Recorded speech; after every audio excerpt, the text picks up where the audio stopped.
மனதில் அமைதி எப்போ கிடைக்கும்னா, ஒவ்வொருத்தர்ட்டயாவது உங்கள் வீட்டில் இருக்கிற ஒவ்வொருத்தர்ட்டயும் எப்படி பழகணும் அவங்ககிட்ட?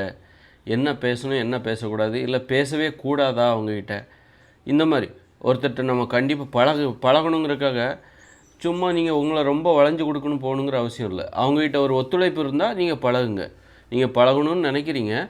அதுபோல் உங்கள் வீட்டிலே உள்ள ஒரு ஆளாக இருந்தால் கூட, அவங்க அண்ணனாக இருக்கலாம் அல்லது தம்பியாக இருக்கலாம், அவன் யாராக வேணாலும் இருக்கலாம். அவங்ககிட்ட இப்போ உங்கள் அப்பாவாக கூட இருக்கலாம். நீங்கள் பழகணும்னு நினைக்கிறீங்க, ஆனால் அவங்ககிட்ட அந்த ஒத்துழைப்பு இல்லை, அவங்களுக்கு உங்களை பிடிக்கலை அப்படின்னா நீங்கள் பழக தேவையில்லை. இப்படித்தான் உறவுகளிடம் நாம் எப்படி பழக வேண்டும். அவரிடம் பழகாமல் இருப்பதற்கு நம்மக்கிட்ட ஏதாவது தப்பு இருக்கா, இல்லை அவர் ஆர்வமாக இருக்கார் நம்மக்கிட்ட பழகிறதுக்கு, நாம் அதற்கு ஆர்வம் இல்லாமல் இருக்கிறோம் அப்படின்னா அப்போ நம்மிடம் தப்பு இருக்கா, அதை நம்மளால் திருத்திக்க முடியுமா? இல்லை எனக்கு அதில் ஆர்வம் இல்லை. ஒருத்தர் உங்கள்கிட்ட பழகணுன்னு ஆர்வமாக இருக்கலாம், ஆனால் உங்களுக்கு ஆர்வம் இல்லாமல் இருக்கலாம். இல்லை அது எனக்கு தேவையில்லை அப்படி அந்த மாதிரி, அப்போ அதை விட்டுருங்க. அந்த மாதிரி யாருக்கிட்ட நீங்கள் பழகுவதன் மூலமாக தான், மனிதர்களிடம் பழகுவதன் மூலமாக தான் உங்களுக்கு அமைதி கிடைக்கும். நீங்கள் தியானம் இருக்கிறது இதெல்லாம் அமைதிக்கு வழிவகுக்காது. பிறரே உன்னை போல சமமாக நினச்சி நீ அவங்ககிட்ட பழகணும். உன்னை போல் மற்றவங்களும் உணர்வுள்ள மனிதர்கள் தான் அப்படி பிறரை அடிமையாக நினச்சி பழகக்கூடாது.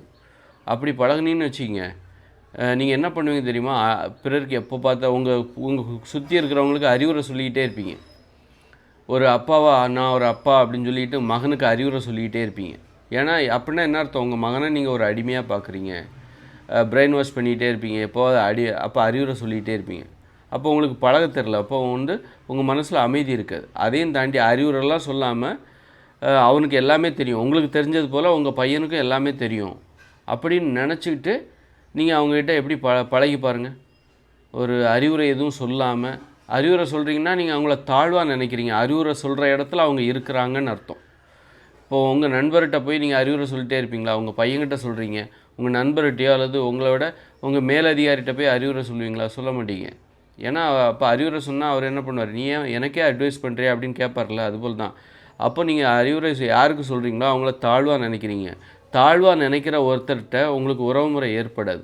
அது மனைவியாக இருந்தாலும் சரி, கணவனாக இருந்தாலும் சரி, அது யாராக இருந்தாலும் சரி, தந்தையாக இருந்தாலும் சரி, மகனாக இருந்தாலும் சரி, இந்த அறிவுரை சொல்கிற வேலையை வச்சுக்கூடாது. சகஜமாக அவங்களுக்கும் நம்மளை போல் தெரியும். அவங்ககிட்டேருந்து நாம் கற்றுக்கணும். அவங்ககிட்ட என்ன இருக்குது அதை நாம் கற்றுக்கணும். இவரிடம் நாம் கற்றுக்கொள்வதற்கு என்ன இருக்கிறது. ஒரு சின்ன பையன்கிட்ட கூட நாம் கற்றுக்க முடியும்.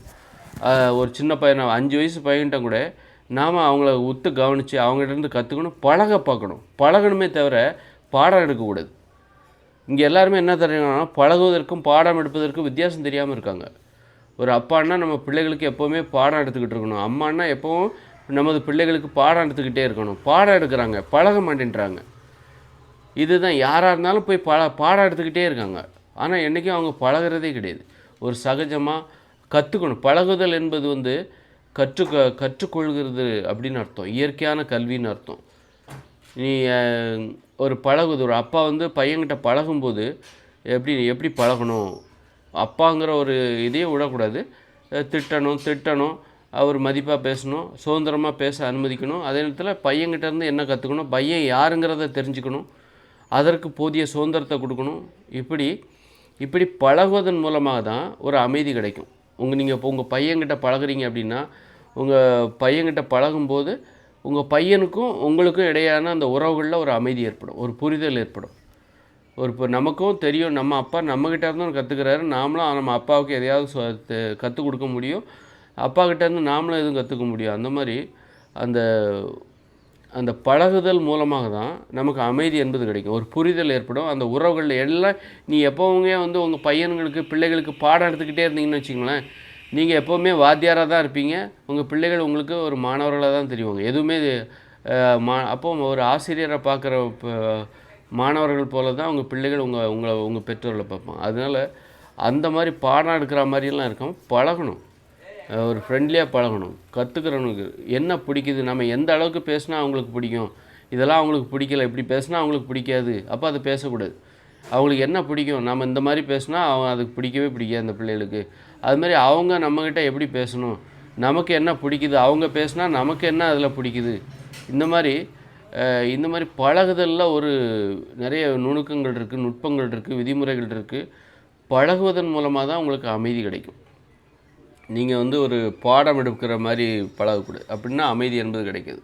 அதனால் தியானம் செய்வதற்கு பதிலாக இந்த மாதிரி ஒவ்வொரு உறவுகள்கிட்டையும் எப்படி பழகணும், என்னென்ன தவறு இருக்குது, ஏன் இந்த மாதிரிலாம் சண்டை வருது, அதுக்கு என்ன காரணம், எவ்வளவு அளவு அப்படின்னு சொல்லிட்டு பழகினா அமைதி என்பது நல்லா கிடைக்கும். தியானமே தேவையில்லை.